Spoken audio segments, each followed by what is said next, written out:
जय श्री राम, जय श्री बालाजी। देखो, इस कलिकाल में सबसे पहले सभी ने हनुमान चालीसा का पाठ करना चाहिए। अगर समय हो तो सुंदरकांड का पाठ करें, क्योंकि सभी के संकटों को टालने वाले हैं संकट मोचन श्री बालाजी। ठीक है ना, सभी के संकट, भगवान श्री राम जी के भी संकट। एक बार हनुमान जी जब थोड़े बड़े हो गए तो सभी को चिंता होने लगी, भाई इनको भी शिक्षा दीक्षा देनी चाहिए, अब इनका गुरु कौन बने। ठीक है, तो सभी ने कहा, नारद जी ने कहा संगीत के जो हैं ना, संगीत के गुरु हैं उनके नारद जी हैं। नारद जी ने कहा हनुमान जी के जो गुरु बनेंगे तो सूर्यदेव ही बना सकते हैं, सूर्यदेव ही इनको पढ़ा सकते हैं। अब सूर्यदेव के पास पहुंच गए, सूर्य देवता से हाथ जोड़कर एक विनम्र भाव से कहने लगे। हनुमान जी ने कहा आप मेरे गुरु बन जाओ और मेरे को आप शिक्षा दो। उन्होंने कहा भाई मेरा तो कभी रथ रुकता ही नहीं है, मेरा रथ तो सीधा चलता रहता है। उन्होंने कहा तो फिर कैसे मैं आपको पढ़ा सकता हूँ, कैसे ज्ञान दे सकता हूँ। उन्होंने कहा प्रभु आपका रथ जैसे चलेगा मैं ऐसे ही उल्टा दौड़ूंगा। जय श्री राम। हैं तो कहते हैं ना, हनुमान जी के अंदर बल बुद्धि विवेक इसकी कोई बता नहीं सकते थे कि कितना है इनके अंदर। ठीक है, तो उन्होंने कहा ठीक है। अब हनुमान जी को ऐसे ही उन्होंने पढ़ाया।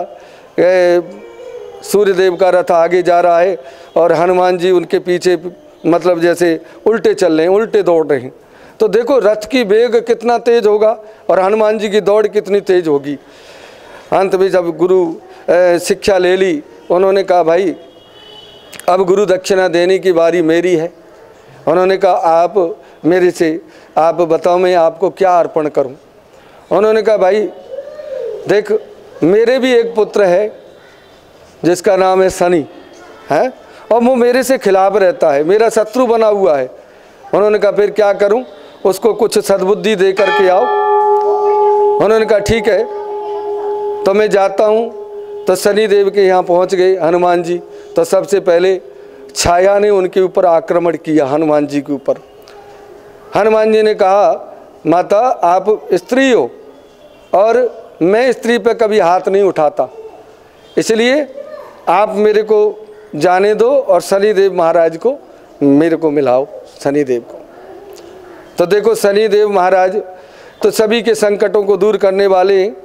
ऐसे ही शनिदेव महाराज की बड़ी मतलब तिरछी दशा होती है, जो जैसे मतलब जिसके ऊपर जो शनिदेव की वो कृपा होती है तो सबसे बड़ी कृपा होती है हनुमान वो शनिदेव की, क्योंकि शनि के बराबर किसी ग्रह में इतना दिल नहीं है जो शनि के बराबर दिल है। शनि सबसे ज़्यादा देता है, खुश हो जाता है, और जब रुष्ट हो जाता है तो प्रकोप भी उसके बराबर कोई नहीं दे सकता है। ठीक है, तो शनि देव को खूब समझाया बुझाया। उन्होंने कहा भाई तू मेरे महल में तो आ गया है, ठीक है ना, मगर देखो मैं तेरे राम जी के ऊपर भी मैं 7.5 साल के लिए आया था, तो मेरी जो दशा होती है वो 7.5 साल के लिए है, और मैं तुम्हारे ऊपर भी आ रहा हूँ। उन्होंने कहा भाई मैं तो राम जी का सेवक हूँ, अगर तेरे को शरीर में कोई स्थान मिले तो चढ़ जा मेरे ऊपर। उन्होंने कहा देख मैं या तो पैरों की तरफ से चढ़ता हूँ या सिर की तरफ से चढ़ता हूँ। उन्होंने कहा जहाँ तेरे को अच्छा लगे वहाँ चढ़ भाई, गुरु भाई है मेरा, पैरों की तरफ तो ना चढ़ भाई, है मेरा गुरु भाई है क्योंकि सूर्यदेव के पुत्र हैं, गुरु भाई है।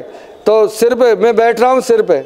अब जैसे ही शनि देव सिर पे बैठे, उन्होंने कहा भाई मेरा काम है, बानर का काम है उछलना कूदना, ठीक है ना, तो मेरा काम है जो तूने अपना काम कर दिया, मैं भी अपना काम करूँगा। हनुमान जी ने एक विशाल पहाड़ लेकर के अपने सिर पे रख लिया। अब शनि देव जी दब गए। अब उन्होंने कहा भाई मेरे को निकाल, मैं तेरे पे कभी नहीं आऊँगा, मैं तेरे भक्तों के ऊपर भी नहीं आऊँगा। तो बड़ी पीड़ा हुई। हनुमान जी ने शनिवार को उन्हीं के ऊपर तेल लगाया, तेल से मालिश की, क्योंकि गुरु भाई था। इसलिए भाई देखो पिता और पुत्र का रिश्ता बहुत अच्छा होता है, क्योंकि पिता की सभी ने पालना करनी होती है और पिता की आज्ञा का पालन करना होता है, क्योंकि सबसे बड़े होते हैं हमारा गुरु कौन होता है, सबसे बड़ा सबसे पहला गुरु कौन होता है बच्चे का, क्योंकि माता होती है। कहते हैं ना मातृ देवो भव पितृ देवो भव, फिर दूसरा स्थान पिता का आता है। क्यों कि जैसे बच्चे को कोई चोट लग जाए, पिता का काम होता है कि वो डॉक्टर के पास ले जाएगा, डॉक्टर को दिखा, दवाई दिला करके, पट्टी वगैरह करा करके और निश्चिंत होकर के बैठ जाएगा। है माता की ये बात है, दिन में 4 बार, रात में 4 बार उठ करके नहीं देखेगी ना कि मेरे लाल को कोई कष्ट तो नहीं है, वो 4 बार उठ करके देखती है। तो इसलिए कहते हैं ना, मातृ देवो भव, पितृ देवो भव, फिर गुरु देवो भव, अतिथि देवो भव। ऐसे ही है सभी। जय श्री राम, जय श्री बालाजी, सभी सुख में रहें। धन्यवाद जी, जय जयकार, जय श्री राम।